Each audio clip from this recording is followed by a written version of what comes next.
Another episode. It's just me today. In case you didn't catch last week or our last episode, we had a guest and we've started that. So if you are interested, you can always shoot me an email, sunshine@soberwitch.life. That's my email address. And let me know. Come join me. Today's podcast may be, I don't know. I'm sitting here and I wanted to write this probably 2 weeks ago, and I kind of I got a tap to like pause it. And when I say write, I think most of you, if you've listened, you know that I will often write and then I'll record a podcast about whatever that topic is, just so that whatever I'm talking about is distributed in all fashions. And I just realized after last week, I think why I was told to kind of pause. And so there was this interesting thing that happened last week in a couple of different ways. As much as social media sometimes drives me crazy, like having to play this social media game, it can be valuable. It like shows me what people are seeing, what they're talking about, and it allows me some topics to discuss, like the one for today. And what started this all is there is a creator in the like witchcraft community by the name, and I think on both Instagram and Facebook, Nevermore Aries. I've been watching her stuff probably maybe almost for the last year. I love it. We have different backgrounds, but we see a lot of things in the same fashion. And so she had posted or stitched, I think is what it's called, how there was a woman that was kind of like really chastising, I'm assuming a deeply religious chastising witchcraft, right? And witches, and kind of stating that you can't be a Christian witch, right? And so Nevermore addressed this. And I was just like, wow, And that got me to thinking, and I put together my whole playlist for the Witchful Hour radio show, kind of around discernment. And it's like all week long, all I kept seeing were these other examples. Like in a Facebook group, I watched somebody literally like, I'm having a really hard time. I've been called back to Jesus, and it's what I grew up with. But how do I do that and be a witch? And I watched this like more than one time. And this is not the first time I've seen this. This is not the first time that I've seen where people that have been brought up in Christianity or in some, deeply religious household are drawn towards the path of witchcraft and torn, right? They want to do divination, they want to do tarots, they want to do ritual and candles and crystals, and then they're like torn. And worse, there are some of these individuals, especially if they're younger, that may still be heavily entwined and enmeshed with their families. And they're being judged and chastised and called, evil and like devil worshipers and things of this nature. And it breaks my heart. It like unbelievably breaks my heart to see this, right? When we have grown up with like some deeply rigid spiritual structure or belief, to have this pull towards something else and feel shame and guilt around it, feel this like deeply internal split, it just breaks my heart, right? Somehow or another, we then start this narrative that having these, this desire, this pull towards the esoteric or the occult now, like I said, is bad or dangerous or sinful. And we may suppress it, right? We're in conflict, right? We feel the conflict and we now may suppress it. And this is sometimes going to show up as addiction, right? We're going to numb all of this tension through drugs, alcohol, food, sex, who knows, right? And so I've really been thinking a lot about how when we talk about the addiction narrative, a lot of these conversations are talked about, the substance or letting the substance go, or maybe changing of the behavior. But I don't know that there's a lot of conversation around the suppression, right? The like kind of like what brings us to that place of addiction, right? And people who are dealing with substance use disorder are often suppressing their emotions, right? They're numbing from their emotions. Many of them I've discovered are suppressing their identity as a witch, as a queer person, as a trans person, as, uh, you know, being neurodivergent. They're suppressing their intuition and, they're, talking to spirit or getting like hits. They're suppressing their empathy, right? They're like true empaths, right? And all of this, all of this means that they're also suppressing truth and desire. And for many, even a spirituality that feels more like them. So, this is where this conversation around discernment really began for me this past week. Because I thought about how important it is for us to learn how to have discernment in recovery. I would imagine it's probably one of the most important skills that we can develop. Right? And not, like not in an obvious way, not like discernment of, oh, this situation's going to trigger me, or this relationship is unhealthy, or this space, no longer serves me. Should we continue hanging out with Joe or Jane? Because every time we do, we end up spiraling afterwards. I mean, more so discernment around spirituality in this regards. We have to become incredibly conscious to examine what we believe and why we believe it, right? To look honestly at any of the systems or the stories or the conditioning that we inherited. Some of us were raised in these religious households, right? And say, like, is this creating fear? Is this creating me to hide? Is this causing me to mask, right? Is this causing me to fragment myself? Do I show up in one way in front of my family and my loved ones, and then I show up in another way in front of my recovery folks? Do I have a lot of shame? Am I abandoning who I am just to try to fit in, right? Recovery requires us to have that kind of discernment, to start to do this kind of questioning. Not because we're trying to be rebellious, right? I mean, for many of us, the rebelliousness was the using, the drinking, and the drugging, right? Because we were told we couldn't question these other things. Instead, we just operated like the little good religious robots that we were told to be. We repeated things and did things that we just didn't understand. We were just told that we needed to do them. And even when we started to question them, we were labeled as the black sheep, the troublemaker. So we ended up in this really weird, strange place where we didn't know who we were anymore. It's that discernment that I'm talking about that brings us back. And so I'm going to go through this exercise with you. That's what this podcast, and why I said it's a little bit controversial and, may rub a couple of folks the wrong way and whatever. Because I'm going to go through this exercise of discernment with you and how I looked at something recently. One of the things that I love about my partner is that we can have these deeply esoteric conversations and never really cast judgment on one another, right? And so we started down this like beautiful little spiritual rabbit hole that started with a random thought.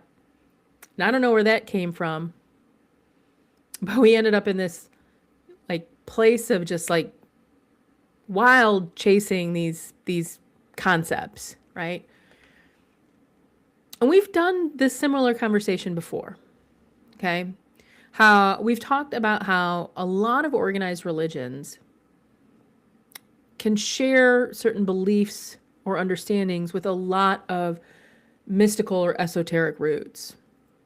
If you think about ritual, I joke sometimes that if you didn't want me to end up as a witch, you never should have raised me Catholic, because I don't know a more ritualistic form of Christianity than Catholicism, right? You talk about, sacred numbers, and, people will talk about Psalms. Psalms literally have numbers. Incense that was used in church, prayers, altars, candles, you name it, right? Fasting, like Lent and the act of fasting in a spiritual journey. Humans, in essence, have always sought to have a connection with something that is larger than. They've always questioned. They've had the mysteries of life, I think, forever. I would imagine forever.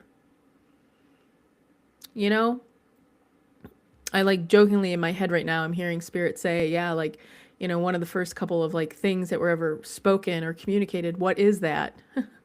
Why is that? Who is that? Right? Questions, curiosity. And somewhere along the way, in order to understand this connection to something greater than themselves, humans created religion, right? These religions help them to find this connection, that help them to teach other people how to find this connection. I digress. So we end up, we're talking about religion, we're talking about these concepts, and we somehow end up talking about Moses and the 10 Commandments. Like I said, I don't remember where it came from. I don't really know. I really don't. But it led me to this question. I was like, how curious. I said, 10 Commandments. Wonder why 10, right? And this made me start to think about the 10 Sephiroth in the Tree of Life within the Kabbalah, right? Now, I'm not claiming when I'm, talking about this discernment here that I'm trying to say these are two things that are the same or they're coming from the same place. I'm not trying to rewrite any type of theology or suggest like there's some secret conspiracy in all religions, but I'm trying to share that when you start to have discernment around kind of spiritual thought, you can see how some of these things may have different meaning. You may see them from a different perspective. So I started to wonder if these two systems themselves, the 10 Commandment and the 10 Sephiroth, might represent two different expressions, two perspectives of kind of the same spiritual thread. The Sephiroth to me have always felt like an architecture of consciousness. That's kind of how I've been taught, right? It's, when we extend the Tree of Life, that is the path of evolution. They're energetic qualities, states of being. They're like spiritual. They've been much more spiritual and etheric, right? There's even at some point that you cross the void and you end up in that state of enlightenment. The commandments, on the other hand, were written to be behavioral, right? They describe how one should act, right? One really internal, the other external. So, again, discernment, curiosity. I wonder. I started to wonder whether or not the commandments could be understood as an outward manifestation of this inner consciousness. I wondered if I could see if these could connect, right? Like, let's say we were to go back all the way back, right? Just bear with me. And Moses, hears from God, from the burning bush, these things, these visions. And then Moses goes out and he starts the telephone game, two different people. And those two different people take what was told and they start to interpret it in their own way. And down one path, we end up with the 10 Commandments. And the other path, maybe we end up with the 10 Sephiroth. I don't know, right?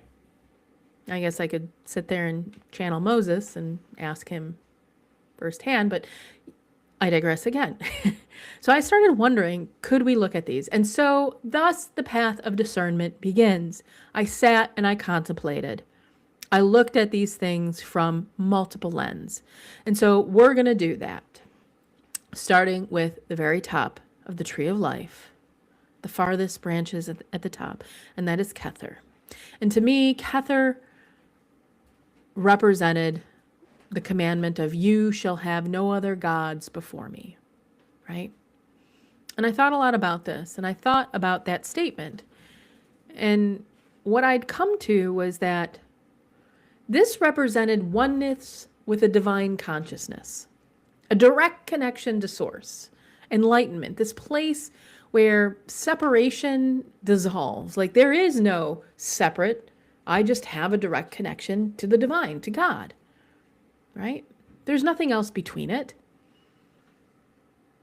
And when I thought about this didn't feel like control anymore. Like, you shall not have any other gods before me. This felt not like it was protecting from other religions, but protecting me from that disconnection.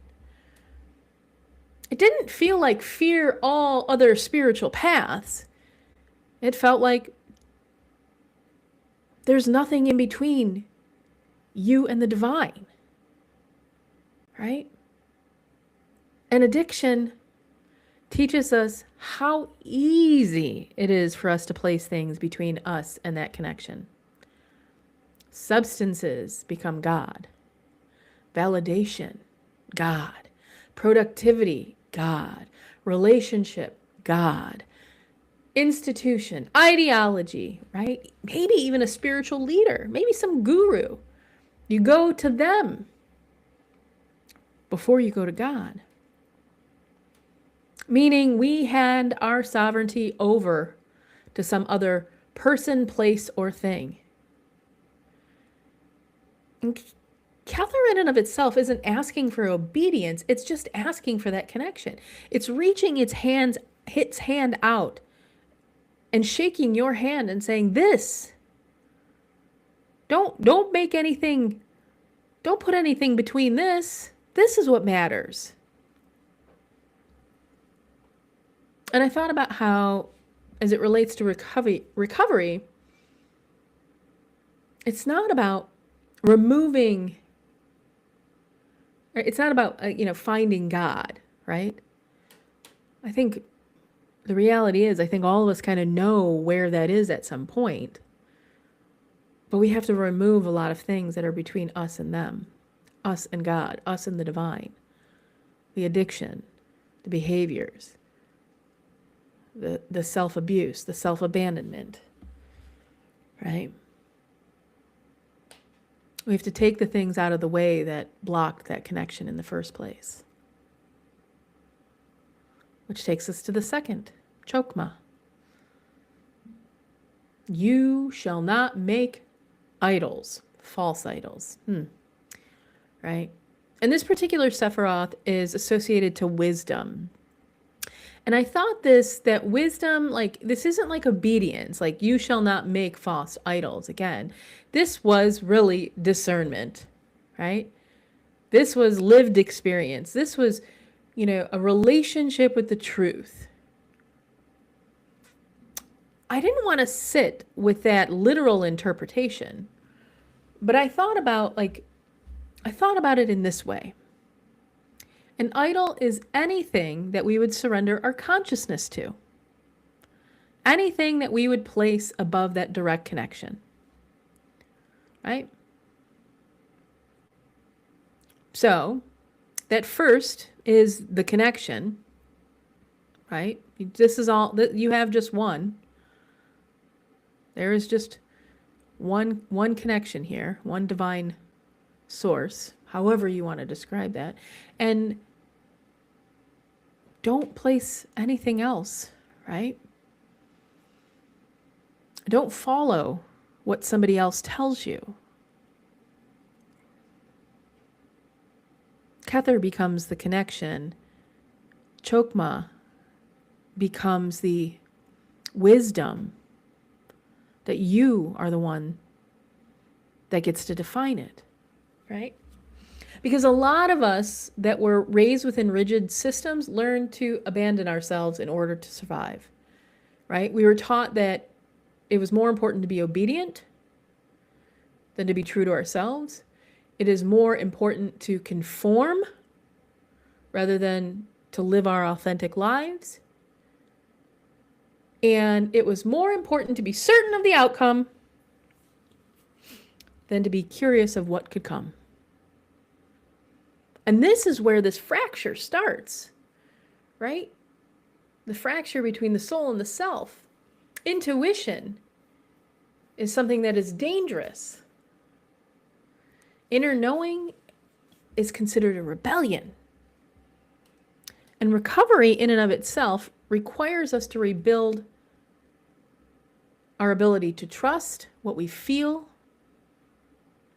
understand what we're aligned to, and remember that we don't have to earn our sovereignty. We just have it. Sovereignty is a right that we have as a human being. And so Chokmah in and of itself, this wisdom here, feels like a callback into relationship with our own wisdom, right? Like trust in my own wisdom, trust in my own intuition, trust in what I am receiving. We don't need an intermediary,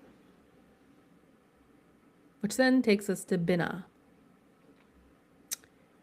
And Binah felt like it was related to, do not take the name of God in vain to me. Because this is understanding and meaning. And I thought about this, right? Do not take the God's name in vain. I think a lot of people think of that as a warning to don't say something disrespectful about God. But for me, this was how words shape consciousness, how language influences reality, how interpretations can completely alter the meaning of a spiritual teaching over generations. I go back to that whole Moses telling two people example. What if? One translation choice millions of years ago, I should say centuries ago, not millions, could shape the spiritual beliefs today of a million people. If you've ever looked into Christianity and, the path of Muslim or even the Jew, like you'll watch and see so many threads tied. And who's to say it's not because of an interpretation difference? And that's powerful. I go back to why it's so important for us to have that connection directly to the divine. That's where the truth comes from. That's what Binah says, right? That's what Chokmah says. That's where the truth comes from. And Binah says to watch and be conscious of what it is we say. The stories that we tell ourselves, especially in recovery, right? The labels that we give ourselves, the meanings we create around our pain. So many of us have unconscious language. I'm broken. I'm never going to change. This is just who I am. I just have to deal with this. But we can be curious about that language. We can change. Words are spells.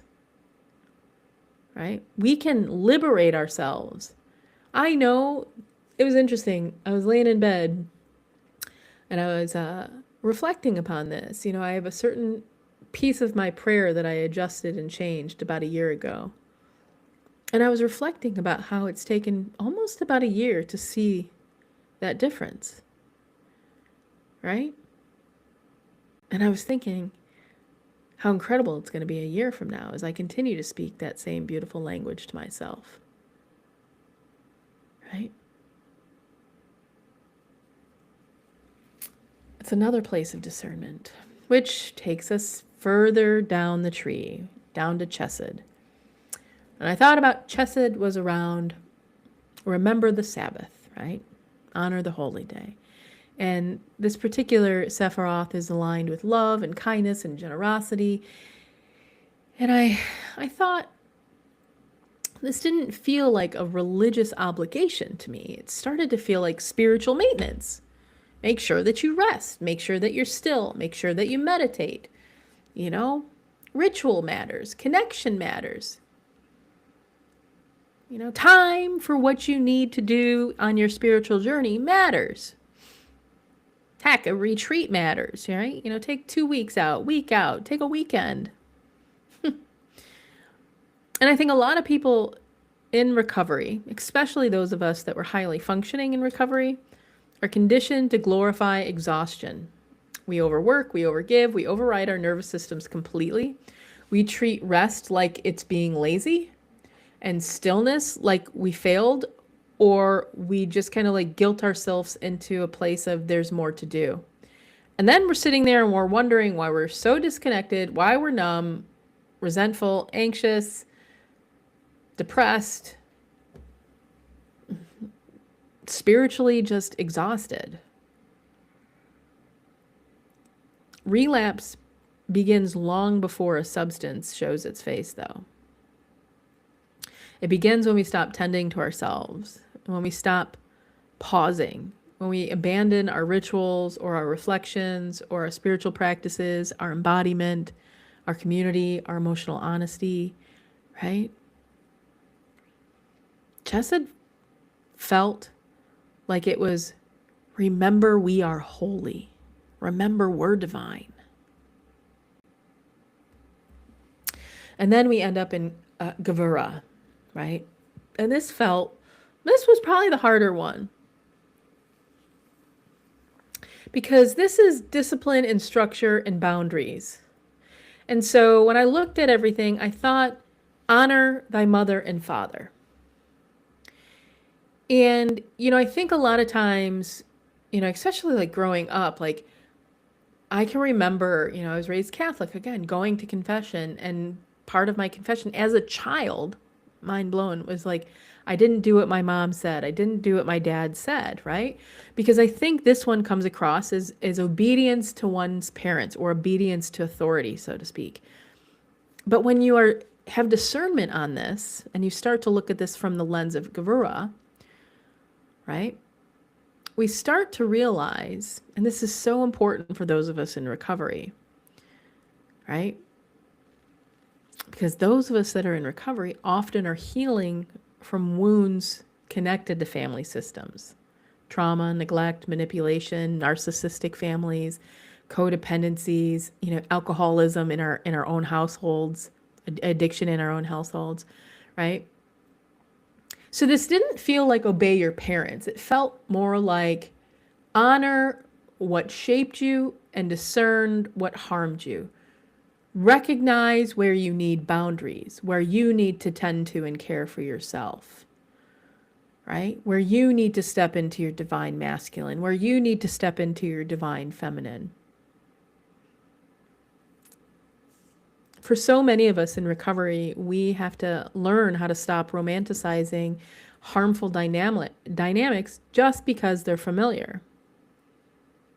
We have to learn how to honor ourselves enough to establish structure, discernment, self-respect, hold true to those boundaries that we set, right? Yeah. The next Sephiroth, very, very lovely one. It's associated with Venus. That's whenever I think of this one, I think of Venus, Tiphareth. And to me, this was like beauty. When we think about beauty, I thought about really the beauty and the love of life. And so this one is associated to you shall not murder. You shall not kill. You shall not take another's life. And again, this you shall not piece. This felt more to me like it was a reminder to really honor life, to consume things with gratitude, to live with reverence, to recognize that we are connected, like all of us are connected. They were connected to the animals and the plants and the land and everything, right? And addiction often disconnects us from all that. We just consume. We do a lot of things. We numb ourselves. We take We just disconnect with the world, isolate. Tippereth feels like this return to compassion and gratitude and this true, like, conscious participation in life, right? Just this beauty of life. It's this place in recovery where you're just like, damn, it's good to be alive. Oh, it's that place in recovery where you're walking through, and you're like, you look at a flower and you're like, oh, you are so beautiful. It's that place in recovery where you walk out into your garden and you tell your plants, good job growing.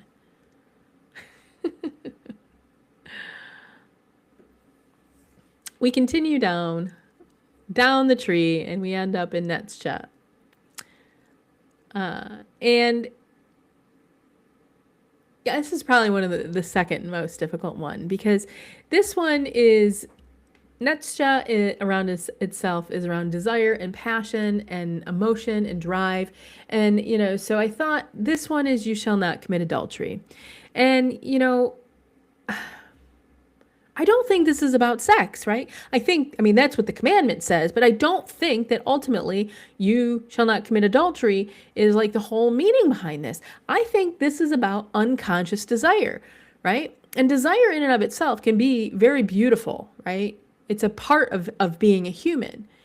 But desire without discernment can quickly become obsession, attachment, compulsion, or overconsumption. And addiction comes from this. Right? We have a longing for relief, connection, transcend, all of these things, right? And so we just consume whatever we can instead of allowing ourselves to be nourished. So to me, this one isn't about like moral shame or, chastising desire. It's about making sure that the things that we desire are aligned with our highest good. Or are we allowing ourselves to be consumed by a craving that disconnects us from ourselves? Yeah. Almost down that tree. We got our last 3 to go. But next we have Had, and this one felt like you shall not bear false witness, which I think most people would understand as, you shall not lie, right? You should be honest. But to me, this one felt like it went further than just honesty, right? Because I don't think there's anybody in recovery that's going to disagree that it's an honest program, right? We have to have truthful expression and say, but to me, what this meant, right, when I looked at this through discernment, was we need to make sure that our actions are aligning our words. If we say that we value honesty, we're practicing honesty. If we say that we are healing, we are showing through the actions that we take, we're behaving in a way that looks like we're healing. If we say we're going to show up at 10 a.m., we show up at 10 a.m., right? This feels more like integrity to me. Had being integrity. And a lot of addicts are really far from this, not because they're malicious, but because survival in and of itself, right? If all we are focused on is surviving, we often have to mask and minimize and perform and fragment ourselves. Healing from addiction, from substance use disorder, from whatever, has kind of like robbed us of ourselves, is a long process of becoming whole again. So Had, and this you shall not bear false witness, reminds us to let our actions become aligned with our truth. Next is Yesod, and this one felt like you shall not steal. And, when I sat and I reflected upon this one, this was more than just taking physical objects that don't belong to us. This felt like don't exploit people. Don't consume without awareness. Don't take without honoring exchange, right? Not just you shall not steal, but balance matters. Like every time I sat in this one, I thought about as above, so below as one of the universal laws, right? And addiction often creates an imbalance.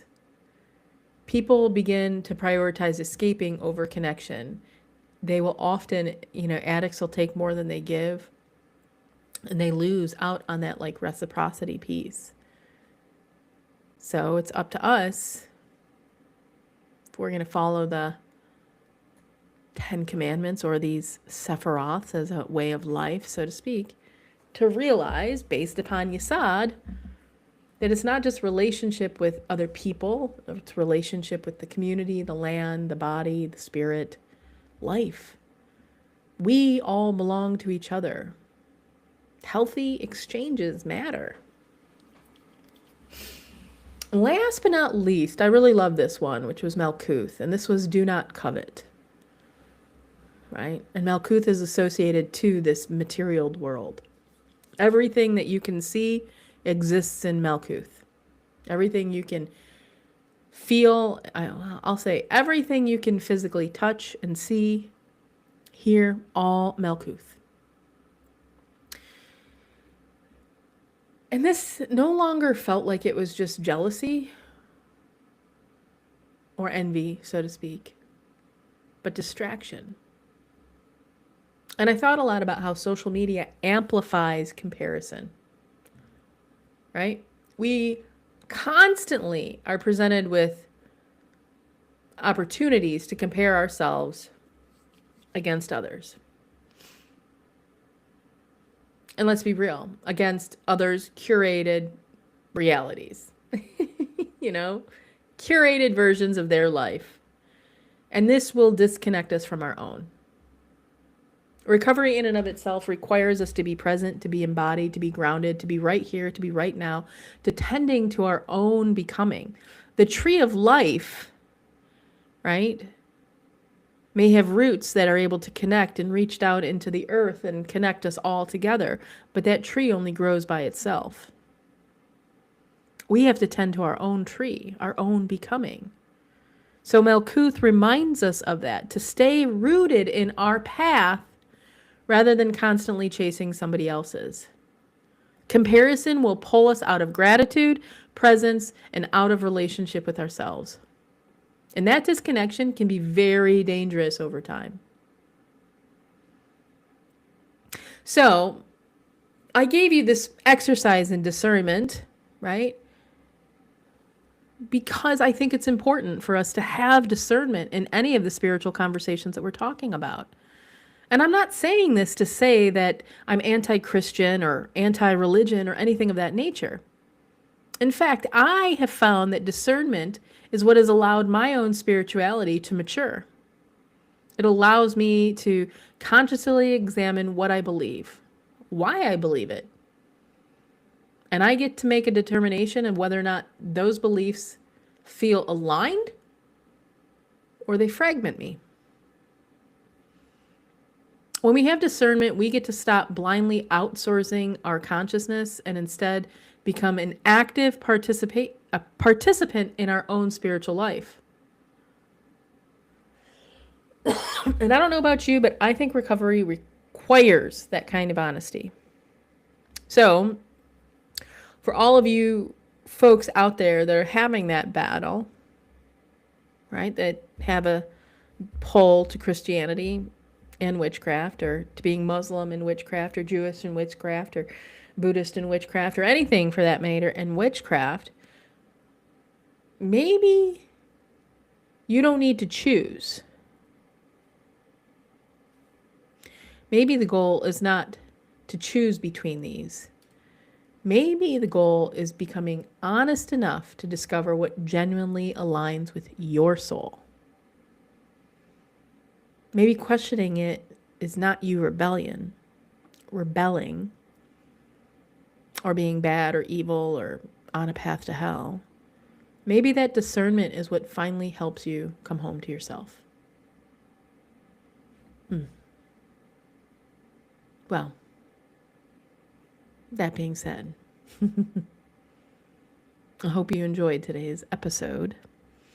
And as always, you can check out everything that is going on with all of the lovely stuff that the Sober Witch Life movement brings by visiting soberwitch.life.